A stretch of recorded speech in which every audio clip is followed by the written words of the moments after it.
અંધશ્રદ્ધા એક એવું દૂષણ જેની ખતરનાક ભયંકર ડરાવતી ઘટનાઓ દર થોડા દિવસે સામે આવતી રહે છે। 21મી સદીમાં આપણે ચંદ્ર પર પહોંચી ગયા, પરંતુ જીવ લેતા અંધશ્રદ્ધાના દૂષણને આપણે દૂર નથી કરી શક્યા। જડ પરંપરાના નામે ફેલાયેલી અંધશ્રદ્ધા ખૂબ ઊંડે ઊંડે ધરબાયેલી છે। આદિવાસી પટ્ટામાં લોકો અંધશ્રદ્ધામાં ક્યારેક માણસોના જીવ તો ક્યારેક મૂક પશુ પંખીના જીવ લઈ લે છે। વલસાડમાં ધરમપુરના નગરધરી ગામની પ્રાથમિક શાળામાં બે તાંત્રિકોને બોલાવીને તંત્ર વિધિ કરવામાં આવી, તાંત્રિક વિધિ કરવામાં આવી અને ત્યારબાદ 12 મરઘા અને 1 બકરાની બલિ ચઢાવવામાં આવી। દેવતાઓને દેવીઓને પ્રસન્ન કરવા માટે જીવ આપી દેવાના, આ તો કેવી આસ્થા! જોકે આ માત્ર આદિવાસીઓ પૂરતી જ સીમિત નથી। ક્યારેક રાજકોટ, મોરબી, સુરેન્દ્રનગર જેવા શહેરોમાં બનતી ઘટનાઓ એ દર્શાવે છે કે આને કોઈ સમુદાય સાથે કે કોઈ એક ધર્મ સાથે બિલકુલ લેવા દેવા નથી। ઢોંગી પાખંડી બાબાઓથી માંડીને પાદરીઓ, મૌલવી બધા જ એક સરખા સહભાગી છે આ દૂષણને ફેલાવવામાં, કારણ કે તેમને પોતાનો વેપાર ચલાવવાનો હોય છે, પોતાનો વેપલો ચલાવવાનો હોય છે। લોકોને મૂર્ખ બનાવીને આ ધૂર્ત ધર્મગુરુએ પોતાના ખિસ્સા ભરવાના હોય છે। આ દૂષણ અત્ર તત્ર સર્વત્ર છે। માત્ર અભણ અને ગામડાના લોકો જ નહીં, પરંતુ શહેરોમાં રહેતા ભણેલા ગણેલા લોકો પણ આમાં ભરપૂર ગળાડૂબ હોય છે। બસ ખાલી બદલાય છે તો એની તીવ્રતા, એના સ્વરૂપ। કારણ કે ગામડામાં લોકો જે રીતે આપણે જોયું હોય, ક્યારેક કોઈ જીવ લઈ લે છે, ક્યારેક શહેરોમાં પણ માનવ બલિના કિસ્સા સામે આવે છે। ક્યારેક કોઈ પોતાની સગી દીકરીનો જીવ લેતા પણ ખચકાતું નથી, ક્યારેક કોઈ સગો ભાઈ પોતાની બહેનનો જીવ લેતા ખચકાતું નથી, ક્યારેક દંપતી પોતે જ પોતાની માનવ બલિ આપી દે છે। તો ક્યારેક આપણે જોઈએ કે નાની નાની પરંતુ અંધશ્રદ્ધાની ઘટનાઓ બનતી જ રહે છે। આપણે બધા એ ઘટનાઓમાં સહભાગી હોઈએ છીએ, એ રીતે અંધશ્રદ્ધાને પ્રોત્સાહન આપતા હોઈએ છીએ, અંધશ્રદ્ધામાં માનતા હોઈએ છીએ। પરંપરાગત જે જડ માન્યતાઓ હોય છે એમાંથી આપણે બહાર નથી નીકળતા। કોઈ એક બિલાડી આવે અને રસ્તો કાપે એટલે આગળ વધવાનું નહીં, આ અંધશ્રદ્ધાનું એક સ્વરૂપ છે। તો કોઈનો જીવ લઈ લેવાનું પણ અંધશ્રદ્ધાનું બીજું સ્વરૂપ છે। આ અંધશ્રદ્ધાનું ભૂત આજે પણ કેમ આટલું ધૂણી રહ્યું છે 21મી સદીમાં પણ? ઘણા બધા સવાલો છે, ચર્ચા આપણે કરીશું। આપણી સાથે જયંત પંડ્યા કે જેઓ વિજ્ઞાન જાતાના પ્રમુખ છે, તેઓ જોડાઈ ગયા છે। જ્યોતિર્નાથ મહારાજ કે જેઓ ધર્મગુરુ છે, તેઓ આપણી સાથે જોડાઈ ગયા છે। રેશનલિસ્ટ પિયુષ જાદુગર પણ આપણી સાથે ઉપસ્થિત છે। આપ ત્રણેયનું સ્વાગત છે। જ્યોતિર્નાથજી, સૌથી પહેલા આપની પાસે આવીએ। વારંવાર આપણે જોઈએ છીએ એ દંપતી કે જેણે હવનકુંડમાં પોતાના મસ્તક હોમી દીધા હતા, કોઈ ભાઈ પોતાની બહેનની બલિ લઈ લે છે, કોઈ પિતા પોતાની પુત્રીની હત્યા કરી નાખે છે એનો વળગાડ દૂર કરવા માટે। અને આ જે કિસ્સો સામે આવ્યો, 12 મરઘાઓની 1 બકરાની બલિ ચઢાવી દેવામાં આવી છે, કેમ આજે પણ આ 21મી સદીમાં પણ જ્યારે આપણી પાસે બધા જ વિજ્ઞાન અને ટેકનોલોજીના સંસાધનો છે, તેમ છતાં પણ આ ભયંકર દૂષણને આપણે નથી નાથી શક્યા?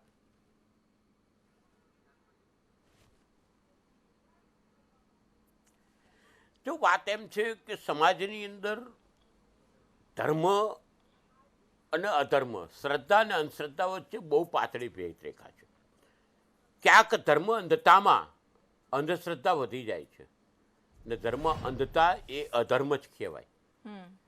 વારંવાર આ વસ્તુનો ઉલ્લેખ કરવો પડે, કારણ કે શરૂઆત કરી તમે, અને હું એમ કહું કે ખાલી અભણ લોકો કરે છે એવું નથી, ભણેલા ગણેલા સાંપ્રત સમાજના લોકો પણ આવું કરતા હોય છે। હું બહુ સીધો સાદો દાખલો આપું અને દાખલા પ્રમાણે જો વાત કરું તો એમ ક્લિયર કટ કહી શકું કે આ સમાજની અંદર એવા લોકો હોય છે કે જે ભણેલા ગણેલા, કીધું ને હમણાં ઢેંગલી બાબા વખતે પણ આપણે જોયું છે કે મામલતદાર, ડેપ્યુટી કલેક્ટર લેવલના લોકો, ડીવાયએસપી લેવલના લોકો પણ ત્યાં હતા, સમજી લો। આવું સાંપ્રત સમાજમાં ભણેલા ગણેલા સો કોલ્ડ એજ્યુકેટેડ લોકો પણ આવી અંધશ્રદ્ધામાં દોરવાઈ જાય છે, તે દુઃખની વાત છે। અને આપણા નેતાઓ પણ ઘણા બધા મેં સાંભળેલું છે ને મેં જોયેલું પણ છે, મારી પાસે તો અમુક વસ્તુના પુરાવા પણ છે કે બકરાના ને ગાયના, બકરાના ને મરઘાના બલિઓ ચડાવે છે। ખાટલે મોટી ખોટ છે કે એટલે તો વિધાનસભામાં કે લોકસભામાં આવી વસ્તુ પર કોઈ કાયદો નથી બનતો। આ દુઃખદ વાત છે ને આ ક્યાંય પણ સાખી લેવાય તેમ નથી અને સખત શબ્દમાં આનો સામનો કરવો પડે। પણ જ્યોતિર્નાથજી, આમાં આને ધર્મ સાથે દર વખતે જોડી દેવામાં આવે છે। દેવી દેવતાઓને અથવા તો ગોડને અથવા તો પોતપોતાના જે પણ આરાધ્ય દેવ છે ને ખુશ કરવા માટે આવી રીતે બલિ ચઢાવાય છે, અંધશ્રદ્ધાને પ્રોત્સાહન અપાય છે। શું ક્યાંય કોઈ ધર્મમાં આવું લખ્યું છે ખરા?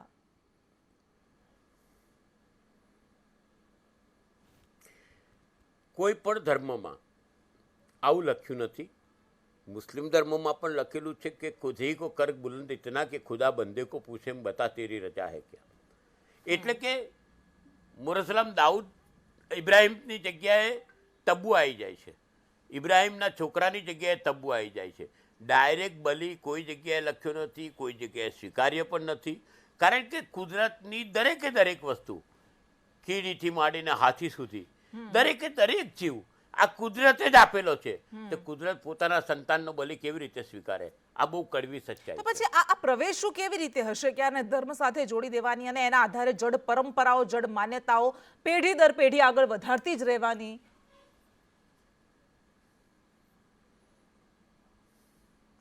બહુ સરસ ક્વેશ્ચન છે, પણ એનો જવાબ બી કડવો છે. તમે ભગવાનને પ્રસાદ ધરાવો છો, 56 ભોગ ધરાવો છો. ભગવાન જો ખાતા હોત ને તો કોઈ ના ધરાવે. આ ભગવાનના નામે પોતાની લીલાઓ ચલાવવાની વાતો છે ને આ પછી એક પ્રથા બની જાય છે ઓકે ઇઝીલી, કે લોકોને મૂર્ખ બનાવીને કેવી રીતે પોતાને મહોત્સવ પૂરા થઈ. પછી દારૂની બાટલીઓ બી ચડે અને આવી વસ્તુ પણ ચડતી હોય છે ને જે ખરેખર દુઃખદ છે. બિલકુલ, અને એ જ કારણ છે કે આવા ઢોંગી બાબાઓ પાછળ લાખો અનુયાયીઓ ઘેંટાની જેમ દોડતા રહે છે, જેઓ ભવિષ્યવાણી કરવાના દાવા કરતા હોય છે. જયંતભાઈ, આપની પાસે આવી એક શાળામાં, વલસાડની આ શાળા છે કે જ્યાં આવી બલિ ચઢાવવામાં આવી છે મૂક પશુ પંખીઓની, તે બાળકો શું શીખતા હશે આવું જોઈને?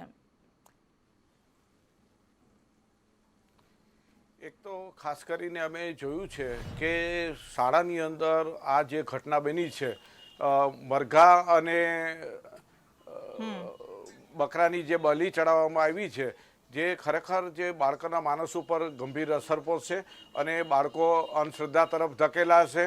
અને આવી ઘટનાને જે શાળાની અંદર વૈજ્ઞાનિક અભિગમ દ્રષ્ટિકોણની વાત કરવાની હોય તેની જગ્યાએ કે જૂના રીત રિવાજ પરંપરાના નામે આવા કુરિવાજો થાય ત્યારે એની વિપરીત અસર થવાની છે. તો અમે બહુ સ્પષ્ટપણે માનીએ છીએ કે ભાઈ આ હકીકત છે, એની નિંદા કરી. અમે તપાસ કરી તો એમને ત્યાં જમીનમાં ખોદકામ કર્યું અને બાળકોને પણ એમાં સામેલ રાખ્યા. એને જે વિધિ વિધાન કર્યા એ બાળકોની નજર સમક્ષ પણ આ બધી ઘટના કરી અને એના જે સંકુલના જે સ્ટાફ છે એ પણ સામેલ હતા. એટલે અને એક રાજકીય પ્રતિનિધિ છે એને પણ પરંપરાના નામે સમર્થન આપ્યું આડકતરી રીતે. તો આવી દુઃખદ ઘટના જ્યારે આપણે 21મી સદીમાં જઈ રહ્યા છીએ ત્યારે આપણે 16મી સદીમાં પાછળ ધકેલવાની વાત કરીએ ત્યારે જરૂર દુઃખ થાય છે. અમે સરકાર નિયામકશ્રીને પણ જાણકાર કરી છે, ત્યાંના જિલ્લા પ્રાથમિક શિક્ષણ અધિકારીને વાત કરી છે કે આ ઘટનાની અંદર જવાબદાર હોય તેની સામે કડકમાં કડક કાર્યવાહીની અમે માગણી કરી છે. હા જયંતભાઈ, આપણું બંધારણ, આપણી મૂળભૂત ફરજો છે, એમાં આર્ટિકલ 51 એમાં કહેવામાં આવ્યું છે કે કઈ રીતે વૈજ્ઞાનિક ટેમ્પરને, સાયન્ટિફિક ટેમ્પરને પ્રોત્સાહન આપવો અને એના આધારે આપણે આપણું જીવન જીવવું એ આપણી મૂળભૂત ફરજ છે.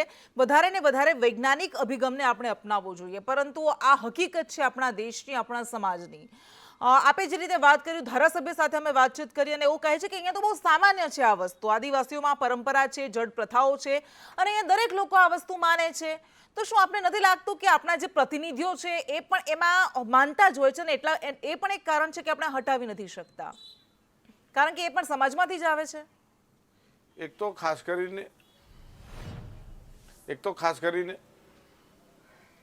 કરીને આપણે જોયું તો કે ધારાસભ્ય કક્ષાના વ્યક્તિ જે પ્રજાના પ્રતિનિધિ છે એની સૌથી મોટી જવાબદારી છે, ત્યારે એ બેજવાબદાર ભર્યું નિવેદન આપે છે તો આપણને એટલી બધી આશ્ચર્ય થાય છે ને આપણે જેટલી નિંદા કરીએ એટલી ઓછી છે. અને પરંપરાના નામે આવા કોઈ પણ કુરિવાજો હોય તો એને શું ચાલુ રાખવા, એનામાં કોઈ ફેરફાર ન કરવા. આપણે ગાડા યુગમાંથી હતા, અત્યારે જેટ પ્લેન યુગમાં પહોંચી ગયા છીએ. સવલતો જોઈ છે પણ જે વિચારો છે એ એમને તમે છિદ્ર વિચારો જ એમને રાખવા છે અને એને પ્રોત્સાહન આપવું છે. એટલે જે લોકો ખાસ કરીને ગ્રામ્ય પ્રજા છે એને ત્યાંની ત્યાં રાખવી છે અને જે વર્ગ છે જે આગળ આવવાનો છે એ તો આગળ આવે છે, નીતિ સુધારા પોતે કરે જ છે, પણ જે પોતાના વિસ્તારને જાગૃત કરવાને બદલે, સુધારણા કરવાને બદલે આવા લોકોને પ્રોત્સાહન આપીને એમાં રચ્યા પચ્યા રહીએ. એટલે આમાં જે વોટ બેંકનું રાજકારણ ન હોવું જોઈએ અને આમાં તો ખાસ કરીને ભાવિ પેઢીને નુકસાન કરતા છે. બિલકુલ. તો પોતે આગળ આવી અને આની નિંદા કરી અને ભવિષ્યમાં ન થાય પુનરાવર્તન એનો દાખલો બેસાડવો જોઈએ. એની બદલે પ્રજાના પ્રતિનિધિ આવી પરંપરાના નામે છટકી જાય ચાલે નહીં. અમને બિલકુલ, આ ઠીક છે. ઘટનાને દુઃખદ ગણીએ છીએ. પિયુષભાઈ પાસે આવે. પિયુષભાઈ, આપણે તો શાળાઓમાં ભણ્યા છીએ અખાના છપ્પાથી માંડીને રાજા રામમોહન રાય કે જ્યારે કોઈ પતિ મૃત્યુ પામતો ત્યારે એની પત્ની એની ચિતા પર પોતે સળગી જતી હતી અને એને સમાજ વધાવતો હતો કે આ કઈ રીતે પ્રથા બનાવવામાં આવી છે અને એ બધાએ એનો ભાગ બનવાનું છે, બધાએ પરંપરાને અનુસરવાની છે. ત્યાંથી માંડીને આ 21મી સદી છે, 18મી સદીમાં આવી સતી પ્રથાને દૂર કરવા માટે રાજા રામમોહન રાય સહિતના ઘણા બધા સમાજ સુધારકોએ ખૂબ પ્રયાસો કર્યા હતા. સમાજની વિરુદ્ધ જઈને પણ, જે જડવાદીઓ હતા એની વિરુદ્ધ જઈને, પોતાના જીવના જોખમને સહીને પણ. આજે 21મી સદી છે, આપણે બધા જ સાધનોનો ઉપયોગ કરીએ છીએ, પરંતુ આ બલિનું દૂષણ આજે પણ દર મહિને છાશવારે આવી ઘટનાઓ બનતી રહે છે. કેમ આવું થઈ રહ્યું છે?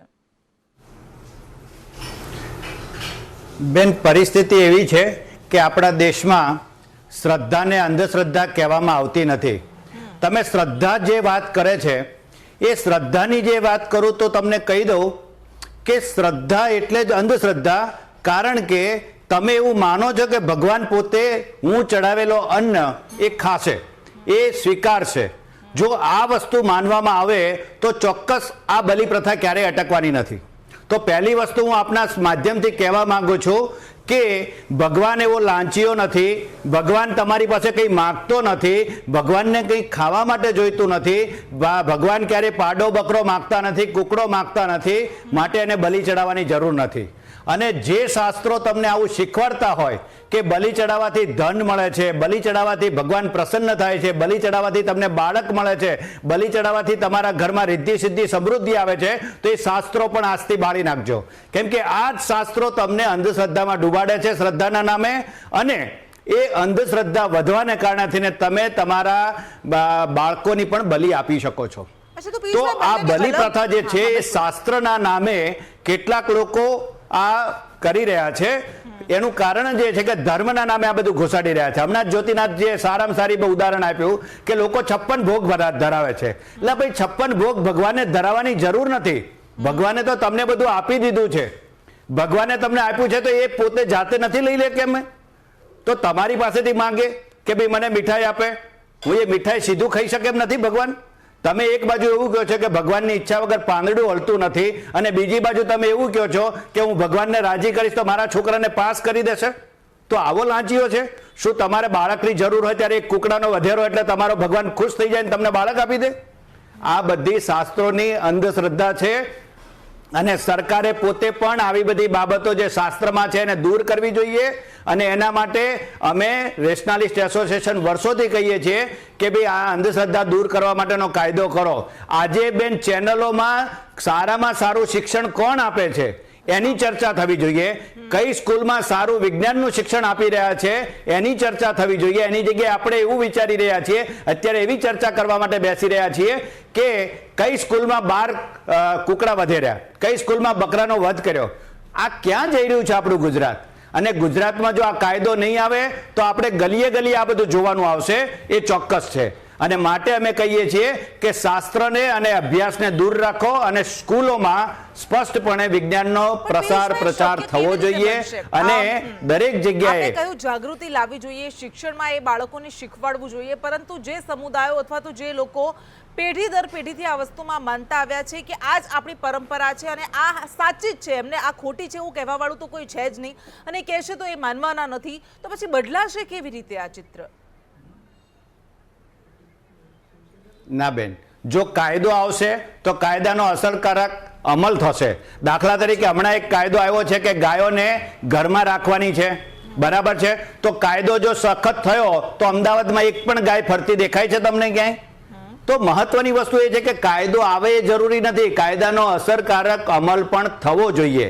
હવે આજે તમે જુઓ છો કે ટીવી ગામડે ગામડે પહોંચી ગયું છે, મોબાઈલ ગામડે ગામડે પહોંચી ગયો છે.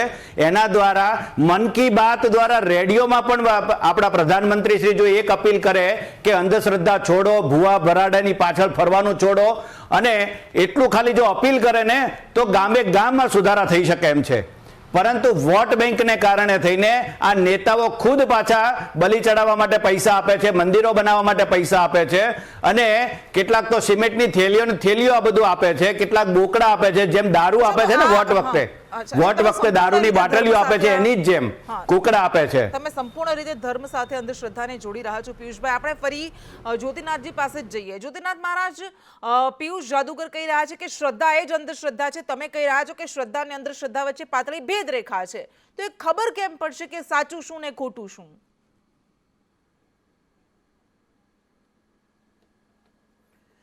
પિયુષભાઈને ઘણી જગ્યાએ પિયુષભાઈ રેશનાલિસ્ટ છે, એટલે એમને અમુક વસ્તુમાં તો સમજાવવા અઘરા છે, પણ હું એમ કહું ક્લિયર કે શ્રદ્ધા છે, ને શ્રદ્ધા છે ત્યારે જ આ વિશ્વની અંદર એ પણ ફીલ થાય છે કે આપણે શ્વાસ લઈએ છીએ, આપણે જીવીએ છીએ, આ કુદરત છે કે તેના લીધે આ સમગ્ર સંસારની અંદર બધું બેલેન્સ થઈ રહ્યું છે.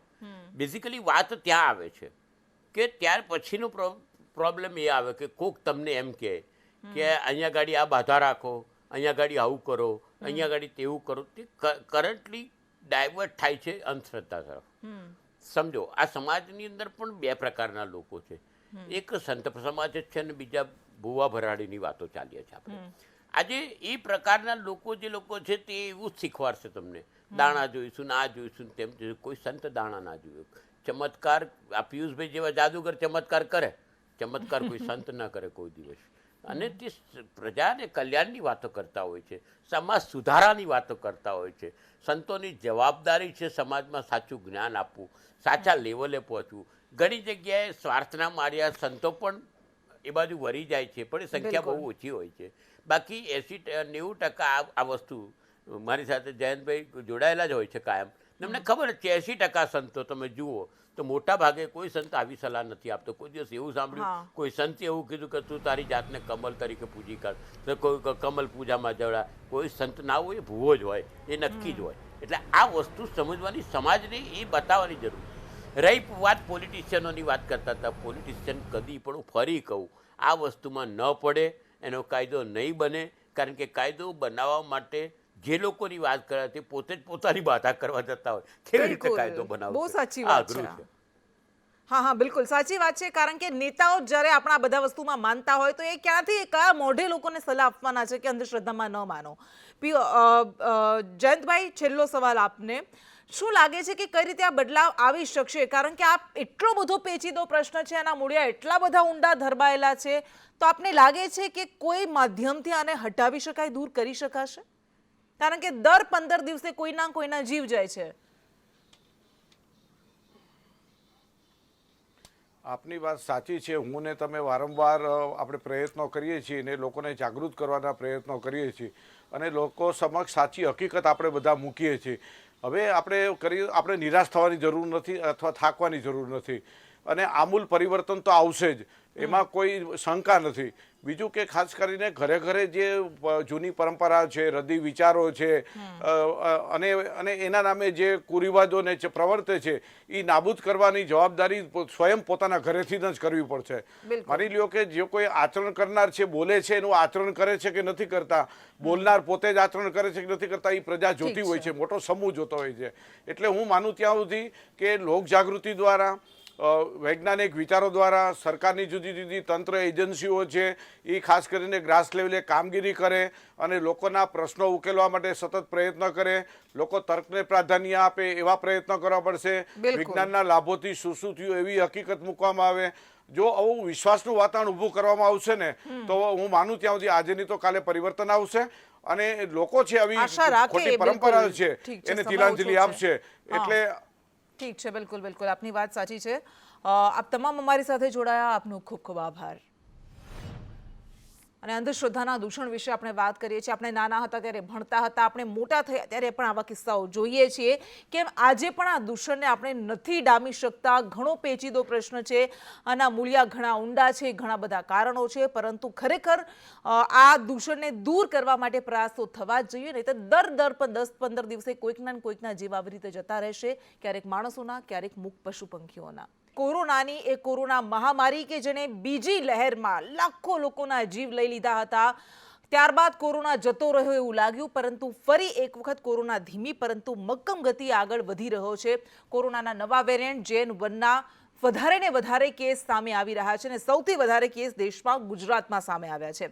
ગુજરાતમાં JN1ના 26 ડિસેમ્બર સુધી 36 કેસ નવા નોંધાયા અને અત્યારે 53 એક્ટિવ કેસ ગુજરાતમાં કોરોનાના થઈ ગયા છે. સરકાર દ્વારા કહેવામાં આવી રહ્યું છે કે કોરોનાને લઈને કોરોનામાં કોઈ પણ સ્થિતિને પહોંચી વળવા માટે અમે સતર્ક છીએ. તમામ બેઠકો થઈ રહી છે અને કઈ રીતે તંત્રને વધુ સતર્ક અને સચેત કરી શકાય તે માટે પ્રયાસો કરવામાં આવી રહ્યા છે. પરંતુ સ્થિતિ શું છે અને આ કોરોનાનો નવો વેરિયન્ટ JN1 કેટલો ખતરનાક છે? શું એ બીજી લહેરમાં જેવી સ્થિતિ ઊભી થઈ હતી તેવી સ્થિતિની કોઈ કલ્પના કરી શકાય છે? એવા ઘણા બધા સવાલો ઉદ્ભવે છે. ત્યારે આપણે ચર્ચા કરીશું. આપણી સાથે ડોક્ટર વિરેન શાહ કે જેઓ કોવિડ ટાસ્ક ફોર્સના મેમ્બર છે, સભ્ય છે, તેઓ આપણી સાથે જોડાઈ ગયા છે. ડોક્ટર વિરેન, સ્વાગત છે આપનું સંદેશ ન્યૂઝમાં. ફરી એક વખત કોરોના ઉથલો મારી રહ્યો છે. ફરી એક વખત કોરોનાના કેસ વધવા લાગ્યા છે ધીમે ધીમે, પરંતુ આ કેસ સતત વધી રહ્યા છે. સૌથી પહેલા આપની પાસેથી એ જાણવું છે કે આ જે નવો વેરિયન્ટ છે એ કેટલો ગંભીર છે, કેટલો ખતરનાક છે?